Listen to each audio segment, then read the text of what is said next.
Hey there, everybody. Happy Wednesday, January 5th to you all. I am your host, Kayla Canarum, and this is OutKick Bets the Show. Joining me is my good friend and co-host, Mr. Arky Shea. Arky, how is our Wednesday going, my friend? We doing good, Kayla, and thank you for calling me good friend. That's very sweet of you. I think Absolutely. that's a good omen for this season. You know what? You're my good friend, too. Good to talk to you. Well, thank you. Wow, just kumbaya here today. Yeah. We're going to get to our bets last night, where we always like to start the show in a bet last night. Creative, huh? First up, Kentucky drops like flies to LSU 65-60. Arky, our bets did not hit. Womp, womp. Give me all your thoughts on this one. Oh, that one hurt, okay? Because you can't really project for injuries, right? And that's really Right. sort of what Kentucky dealt with in that game. Severe Wheeler got hurt in that game. Ty Washington, even though he did come back, was dealing with cramps for the entire game, and he's one of their best scorers and defenders on the team. And one really weird instance where Kentucky was doing really, really well with Oscar Schwebe, the nation's leading rebounder, in the game. He got 2 fouls in the first 10 minutes. So John Calipari sat him for the last 11 and a half minutes of the first half. He had 2 fouls in the first 10 minutes. Do you want to know how many fouls he finished with? How many? 2! He finished with 2 fouls. John Calipari didn't put him back in the rest of the first half because I guess that's just what you do. Like, you don't take, I guess, a chance on a guy that's that good at some point in the first half, which would have been really helpful because they were down 4 at the end of the first half. But anyway, it was an exciting, wild end to that game. The final 30 seconds, go back and watch it. It was thunderously amazing and just chaotic and very college basketball. If I didn't have money on Kentucky to have won that game, I would have enjoyed it even more. But it was a great environment at PMAC last night and a really, really fun game to watch overall. Well, that's going to bring us to a game that was not that exciting, the Texas Bowl, where K-State depleted LSU in a 42-20 win. Kurt Warner was in the house to watch his son, Cade. Brian Kelly's accent disappeared when he was interviewed by the broadcast. Did you see that? I did, yes. And they asked him about it, too. I had a tweet that I don't think a lot of people understood, but I was like, is Brian Kelly phasing his accent out? And you would only know that if you watch Friends, where Ross develops an accent while he's a professor at NYU, and then he has to phase the accent out. Anyway, I thought it was funny. Accent. Had a British Didn't accent, hit right? like I thought. Yes. Yeah. But yeah, going back to the game, it was Deuce Vaughn's night to shine for K-State. He had 4 touchdowns. Poor LSU, it just really wasn't a fair fight. But Jontre Kirkland kind of hung in there, going 7 of 11 for 138 yards and 3 touchdowns. What did you make of this one, Arky? Yeah, that game was it was butt. It was real butt. It was Brazilian butt lift bad. Like, it was that bad, that big of a butt game. I didn't like it at all. But, like, this was sort of an easy game to pick. Like, LSU was down 39 scholarship players. When we heard that Garrett Nussmeier wasn't going to be the quarterback, that means they had 0 quarterbacks that were on scholarship in that game. I don't know how you expect to win a game like that with 0 scholarship quarterbacks, because that meant at best you probably had someone who last played quarterback in high school, quarterback in your team there, and no, it did not go well for LSU, and that's why the -7 hit for us pretty nicely last night. Wow, I was not ready for the BBL drop there. My gosh. Never underestimate the BBL drop. No one ever is. But okay, really quick, circling back to Kurt Warner, I have a fun little story. He was in the house, and over the holidays, I saw American Underdog, which is the movie about his story and his rags to riches moment. And it was so good. So I tweeted this. I said, just saw American Underdog and bawled my eyes out. Guys, it is so good. Go see it. And Kurt Warner responded, Arky. He tweeted, thanks for sharing your thoughts and glad you liked it. I love him. So cool. Wow. I think we're showing that screenshot right now. Donnie's on it. Well, I'm glad it looked good when you actually watched it, because the previews make it look very, very unwatchable. So Okay, I'm yes. glad it looks better. It's hard to do a good football movie, so I'm glad that one at least came out right for you. I think I even said that to someone who was asking how the football scenes were. Honestly, the trailer didn't do it justice. The movie was actually really, really good. So I highly recommend you see it. I bawled my eyes out. I love it when people's dreams come true, and they come from nothing to everything. It was really well done. So go see it. It's great. I cried 3 different times. Wow. Okay, that's a lot of emotion for that movie. All right. I just have a lot of feelings. Also, gonna hit you with this. Kim Kardashian and Pete Davidson headed to the Bahamas for a romantic getaway. So far, Arky, you are winning our one and only Bet the Culture segment because they're still going strong, apparently. You know the new power couple in Nassau, the Bahamas now. Okay, yeah, they'll be all over the place. Okay, good for them. I guess. I don't know. What was the over-under there that we set it at? How many months? 8.5. Okay, well, so far you're on track to hit. I am not. Fingers crossed. All right, enough about that. Let's move on to our game of the day. We are looking to the NBA, the return of Kyrie Irving. Buckle up, kids. Here we go. Nets owner Joe Tsai said he's excited to see Kyrie bring his artistry back to the court. Aren't we all? The Nets, who are 23-12, 13-3 on the road, will visit the Pacers, who are 14-24, 11-9 at home. Brooklyn right now is the 8-point favorite. This line has moved a couple of times, with a total sitting at 225. Brooklyn is second in the East, and the Pacers are, well, they're third from the bottom. The Nets, however, have lost 3 straight home games and will look to turn that around on the road tonight in Indy. It's been even worse for the Pacers, however. They will be looking to end a 5-game losing streak. Arky, this seems like an obvious play, but who and what will you be taking tonight in this one? Well, I think you need to get it now because it might go up even a little bit more. I like the Nets -8 here tonight because as bad as Brooklyn has been on the road and, at home, as you just mentioned, lost 3 straight at home. Plus, against the spread at home, they are terrible. Remember, we just got the Grizzlies win a couple of nights ago because we used this same theory. They are almost the direct opposite on the road. They're 10-6 against the spread on the road. Like you said, they're 13-3 on the road overall. They are a really good road team. And more than that, getting Kyrie Irving back is a huge deal for Brooklyn. We know the load management that has to happen for the Nets to be this good for this long is unsustainable. So to see James Harden and Kevin Durant both talk about Kyrie Irving coming back being a spark for them, just think about it when you're at work. When someone comes back from vacation or they're out sick for a couple days to come back and you have to shoulder so much more of the load, think about how much better it feels when that person comes back, when you don't have to do nearly as much.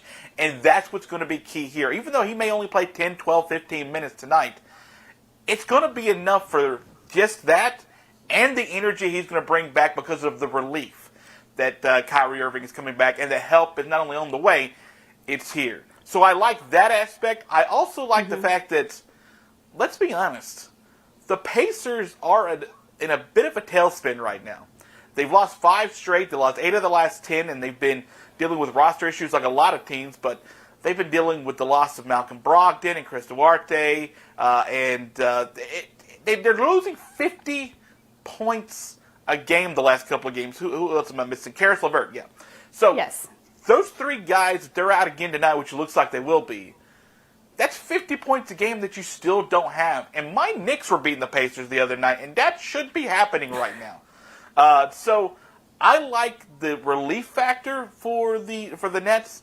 I like the fact that help is on the way factor for the Nets. I like the fact that they're on the road is in good shape for the Nets. And I like the fact that Indiana is going to be limping into this game roster-wise for the Nets to be able to cover this. So that's why I'm going to take the Nets -8. I'm getting it right now because that thing might get up to 9.5 before we tip off later. Good call. Right, like you said, I think the biggest thing to look at here is who the Nets have playing and who the Pacers don't, which is about 8 players who are out due to health and safety protocols. The Nets took game 1 of their 3-game series back on October 29th, 105-98, which was closer than I would have expected. However, the Pacers did cover in that one as the 8.5-point dogs. The Nets are averaging around 110 points per game, with KD, of course, leading the way, averaging roughly 29 of those, while Harden picks up the rebounds and assists. The Pacers have consistently been throwing down 107 of their own a game. However, their leader in scoring and assist is one of those 8 players who will be out of the game in Brogdon. The Nets are 14-19-2 against the spread. The Pacers are 19-19 and have gone 2 of 2 when entering as the 8-point dogs. Despite that, like you, I will undoubtedly be taking the Nets at -8 here, and if for some bizarre reason the Pacers do in fact happen to cover, then something catastrophic must have happened here. Yeah, probably. And to think about also this, they get Kyrie Irving back, and you can only play on road games. But the good thing for them is 12 of their next 18 games are on the road. So, there's a good chance for the Nets to be able to get some real momentum going into the All-Star break. 100%. We'll look forward to that. All right, moving on to our spotlight matchup, where we'll be looking to some college basketball, a good old Big 12 bash. We promised we'd mix it up from yesterday, which was a little SEC heavy, and here we are. Number 25, Texas Tech, who is 10-2, 0-0 in conference play, and number 11, Iowa State, who is 12-1, 0-1 in their conference. Right now, Iowa State is favored at -4 with a total of 126.5. This will be the first conference game for the Red Raiders after their matchup with Oklahoma State was postponed. They entered the night having won 4 of their last 5, that loss being to number 5, Gonzaga. They did beat number 13, Tennessee in OT, the second loss coming at the hands of Providence, which seems a little fluky. And now looking at Iowa State, who was on a 12-game winning streak before falling to number 1 ranked Baylor, 77-72. So not even a bad loss to the number 1 team in the country.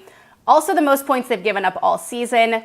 They also picked up wins over number 25 Xavier and number 9 Memphis, which is a good sign, seeing as how they are going to have their work cut out for them facing 4 ranked schools in their next 5 games, Arky. They will also look to put in a 1 in that win column in conference play tonight.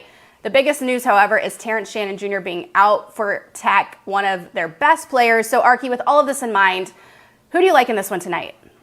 Yeah, that Terrence Shannon news came about 10 minutes before we went off on the show. He's going to be out with a back issue tonight. So we're going to be paying attention to the home team in Iowa State in this game. And there's a couple of good reasons for it. One, they are really strong defensively. It's one of those reasons why LSU was able to be so good last night against Kentucky, is because their defense not only travels, but at home it plays so compact and so well that it's really hard to get shots over them and to get them to go in. In fact, both these teams are really great defensively, only averaging like 58 points a game allowed per game. Mm-hmm. Both teams are in the top 10 as far as opponent field goal percentage is allowed in the NCAA. They are really studly teams when it comes to playing defense. But sort of the difference for me is the Penn State transfer, Isaiah Brockington, who's averaging nearly 18 points a game on the season, 8 rebounds on the season too. So if you're watching for a guy, look for number 1 for Iowa State. He is going to be a difference maker if Iowa State wants to be able to cover the 4 tonight. I tend to lean toward a defensive team that could play like this at home. Also because Texas Tech has had literally one true road game this entire season so far, and they lost at Providence. That was that game. Now, Providence is a fine team, all right? They're pretty good in the Big East, but that's the only true road trip I had to judge them on this entire season. Mm-hmm. So if that's going to be the result, and maybe I should have listened to that when Kentucky's only road trip was to Notre Dame and they lost last night. But if I'd listened to that, maybe I'd won that. But I'm going to pay attention to that too, because that's not nearly as tough in an environment as what they're about to go see in Ames, Iowa is going to be. That's going to be a loud, raucous student section. That is when it's going to be a great game to watch. This is the game I'm watching tonight above all else. I know it's not the game of the day, it's the spotlight game, but this is the game I'm watching because I think this is going to be a low-scoring, really competitive basketball game, a really physical one, too. So I like Iowa State to be able to cover the 4 in this game. But I also think it's going to be really close all the way to the very end. But give me the Cyclones tonight to cover the 4. Okay. I don't know why I'm really tempted to take Texas Tech in this one. I just get a little nervous based on the road game and the strength of schedule up until now, like you mentioned. What I do know is Kevin McCullough, not to be confused with McAllister, leads the Red Raiders in points, rebounds, and assists, while Isaiah Brockington carries the Cyclones in points and rebounds. Iowa State is 5-8 against the spread this season, while the Texas Tech is 6-5-1 and are 2-1 as the 4-point dogs. 9 of the Cyclones games have gone over this total of 126.5, and the Red Raiders have also seen it in 9 of their 12 games. The closest Tech has played a team in their last 5 meetings was against Tennessee by a difference of 5 points. The Cyclones' closest in their last 5 was also by 5 points to Baylor on New Year's Day. This one is tough. I think conference play is a different ball game, which is why We are seeing this line pretty close. I want to be different and say Wreckham Tech. And even despite everything stacked against them, that is exactly what I'm going to do. I'm going to be a little crazy here. Arky, give me Texas Tech +4 on the road. I don't love it, but I just want to take a chance here. I'll tell you, if you're going to have a chance to win that bet, Texas Tech is going to have to clean up the turnovers. They turn the ball over once every 5 possessions, and Iowa State's really good. They turn the other teams over like 27% of the time. So, yeah, if they can clean that up, they got a real good shot to be able to be in this game late and win it. Because, again, defense can get you a long way in the NCAA. College basketball's been tricky for me. Like, I keep taking the obvious picks. They keep letting me down, so let's do something different. Let's mix it up. All right. Probably not smart in this one, but we'll see. I'm with you. I'm against you. I want to win this bet, so whenever we show it over on OutKick Bets, the Twitter page later, that I won this bet and you lost it. Yeah. But if you won it, I can see why. I absolutely can see why. All right. Game on, partner. Moving on to our quick hitters of the day. What are you looking at for your quick hitter, Arky? Ole Miss at Tennessee and more college basketball. We're back to the Southeastern Conference for a little bit, but we're also looking at Rick Barnes' Tennessee team that is borderline explosive at being really, really good. Like, they have a lot of stop and start sort of games and momentum times throughout the season. They had a chance to sort of really solidify what they're doing going into conference play with the Memphis game, but that game got canceled while they were in the arena and getting ready to get out to go up for warm-ups at Bridgestone Arena earlier this year. Or I guess it was last year. So I like John Fulkerson. I like this offense. They're really fast. They're really good at shooting the three. They're really spread out and good shooters. I just don't get it consistently enough. But they're taking on Ole Miss tonight, and Ole Miss is... they've had better days. Let's just say they've had better days. They may be rooting for the Marshall Henderson days to be able to come back, to be honest with you. And those were bizarre, weird days. I'm not really sure what to think about Ole Miss. They've been a little up, mostly down. They have some fascinating losses on their schedule and a couple of really weird wins too. So I don't know if I can trust them to do anything good this year. Plus, Jarkel Joyner, it was just announced before we went on, is going to be out in this game, and he's nearly 15 points a game that's just going to be off the court tonight.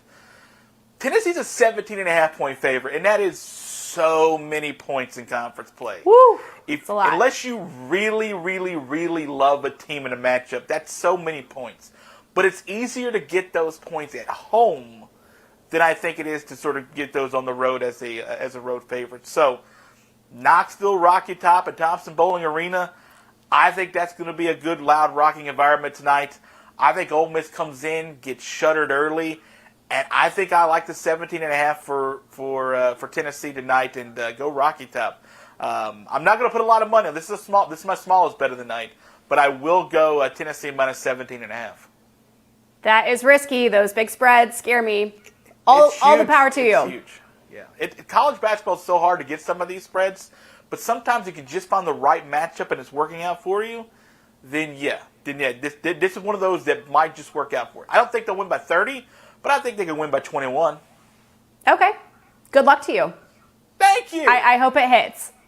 I do too. Really, it's my money, so yeah, I hope so too.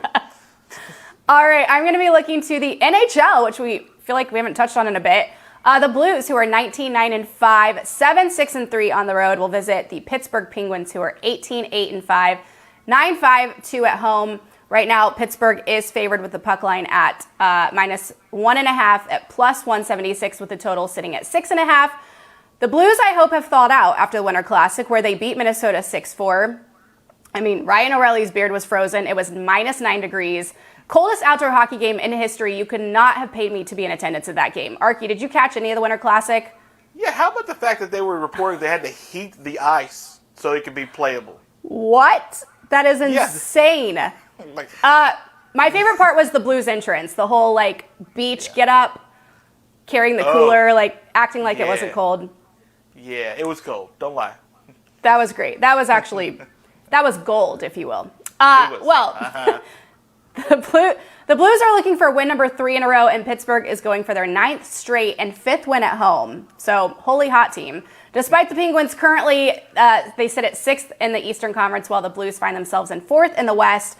This will be the first meeting between these two teams this season, and it will be fun to see Vladimir Tarasenko go up against Jake Ginzel, who both lead their teams in points and goals. Tarasenko has 14 goals on the season next to Ginzel's 16. These are two teams who are scoring happy. They're each averaging 3.2 to 2.4 goals per game. 3.4. The Blues have recorded 20 goals in their last 5 games, and so have the Penguins. So I fully expect a high-scoring game tonight, which is why I will, yes, be taking the over of 6.5 in this one. A few interesting nuggets as it pertains to this particular matchup. The Blues are 6-2 in their last 8 meetings with the Penguins, and the road team in this series has gone 6-2 in those 8 games. So something to keep in mind. Both teams have been hit hard with injuries and COVID over the last few weeks, but they're getting back to full strength. And for what it's worth, the Penguins are 3-2 against the spread in their last 5 games, and the Blues are also 3-2 in their last 5. The totals have gone over in 3 of the Penguins' last 5 and in 2 of the Blues' last 5. So I'm going to take my chances here, and I'm going to take the Blues puck line as well as the over of 6.5, just living on the edge today, Arky. So the Blues to win by at least 2 and score a whole bunch of goals? I like it. That's correct. I like it. Correct. You're going to make some money off that one. I think what'd you say, the minus 1.5 is like plus 176 or something? Yes. Yeah, that's a nice little ROI, like they say in the business. That's a cool term we like to use. The Blues are plus 1.5, minus 220. Oh, the Blues are plus 1.5. Okay. Yes. All right. Oh, okay. All right. Interesting. All right. Yeah. Fingers crossed. Yeah, definitely. I looked at this game. I just couldn't pull the trigger on the over. I kind of like the over with you. I just couldn't make myself do it, but I was close. I was hair trigger. That's fair. I'm having a wild Wednesday. Yeah. Off the rails today. All right. Next up is our games to look out for. What are you looking forward to, Arky? The National Football League. So there's no Thursday games or Friday games, but we got Saturdays and Sunday ball happening. And man, oh man, one of the ones that's important is the Bills minus 16.5 against the New York Fighting Jets. Wow. The Jets are, they're a team, right? Like they technically are part of the NFL, and they've struggled obviously this season. But the Bills have all the motivation in the world to come into this one and win, and maybe even win handily. That line, that spread's is pretty big, but Buffalo's kind of handled these spreads throughout this season, beginning, middle, and sort of near the latter part of 2021 and going into 2022. So I'm interested to see if I can get this number a little closer to 15, maybe. I really don't think it will. But I'm very fascinated because the Bills can win the division, which guarantees them a home playoff game coming up when the playoffs start. They can do that this week with the win. Got to watch out because the Patriots can also still win the division if the Patriots win their game and the Bills lose, etc., etc. So this is a division-clinching type game for Buffalo. There's no lack of motivation going to be in the ballpark. This should be the time where Buffalo starts to re-hit the stride that they want to going into the playoffs. And you got a crappy team on the other side of the ball that's probably ready to end the season. The only thing I struggle with a little bit is that head coach they got there. That guy's a bit of a hardo. He loves pushing these guys as much as he possibly can. And yeah, maybe you get yourself an extraordinary effort for this last game to end the season in Robert Saleh's group, but I don't know. That's the one thing that sort of keeps me away from this, is that this version of the Jets won't just pack it in, and the Buffalo Bills may just try to just walk away with the win. So that's a number I'm paying attention to throughout the week. We'll probably have a final decision. But I don't know. Maybe DM me. Who knows? DM me on the old Twitter. DM Arky. What's your Twitter handle? Tell the people. It's at Arky Shea. It's on the screen somewhere down here. Usually, like at the beginning of the show, it is. But yes. Right. Yeah. But you're also the albino rhino. I am the albino rhino. I am. Thank you. You're welcome. Dropping bars. All right. I'm also staying within the NFL. I'm looking ahead to the Steelers, who are 8-7, 2-5 on the road, visiting the Ravens, who are 8-8, 5-3 at home. Baltimore right now is the 5.5-point favorite with a total sitting at 42. These two division rivals will close out the regular season with a rematch this time from M&T Bank Stadium. The last time these two met, which was just at the beginning of December, it was literally a game of inches in which the Steelers got the win 2019. Both teams are trying to keep their playoff hopes alive. The Ravens are looking to snap a 5-game losing streak, so the potential return of Lamar Jackson couldn't come at a better time. While the Steelers, who are 3-2 in their last 5, are coming off that Monday night win over Cleveland, as Big Ben looks to pick up his last NFL win, possibly ever. And if you think 7 is going to go out quietly to their AFC North rivals, think again. So yes, to say these two teams have a lot to play for would be a huge understatement. Here is something crazy. The Ravens were the top seed in the AFC 6 weeks ago, Arky, and now they're the 11th. That is wild. Yeah. So here's a crazy scenario that needs to happen in order for the Ravens to make the playoffs. They need to beat the Steelers. The Jags need to beat the Colts, so that's unlikely. The Patriots need to beat the Dolphins. That can happen. The Chargers need to lose to the Raiders, also possible. And the Browns need to lose to the Bengals, so that's also highly likely. So I guess it's not impossible, but then again, a lot needs to happen. A lot of moving pieces there. Meanwhile, there are a lot, yeah. Meanwhile, the Steelers need to win on Sunday. They need the Colts to lose, and either the Chargers or Raiders to win, which one of them will. So as long as they don't tie, this is when a tie, as stupid as they are, can possibly help you out. Don't you just love the old playoff shakeup? So much on the line this weekend. I'm just glad my team isn't one of them. Again, a lot will ride on whether or not the Ravens get Lamar back. But the trends right now go as follows. The Ravens are 8-8 against the spread this year and winless when going in as the 5.5-point favorite, which has happened a total of 5 times this season for them. The Steelers, meanwhile, are 7-9 against the spread and 3-2 in their 5 games as the 5.5-point dogs.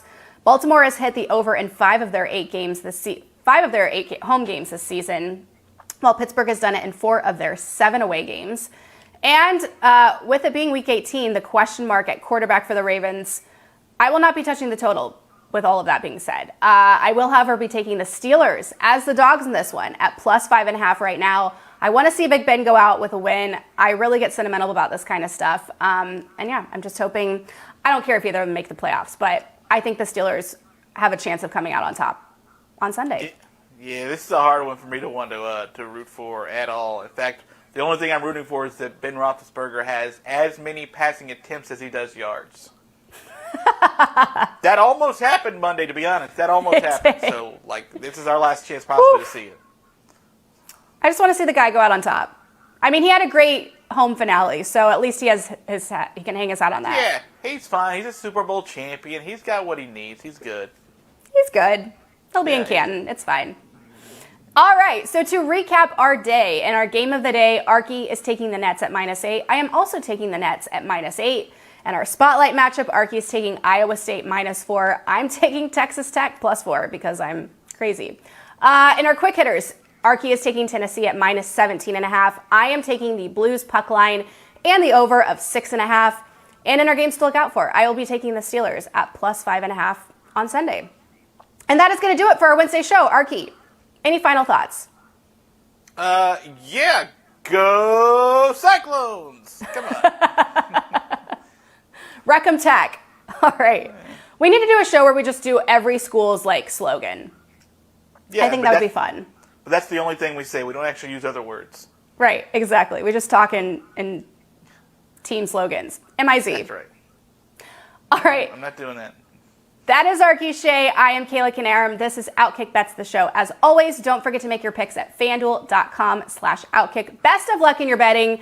I knew one day we would talk about BBLs on the show, and today it happened, so you're welcome. Have a good day, everybody, and we will see you back here tomorrow.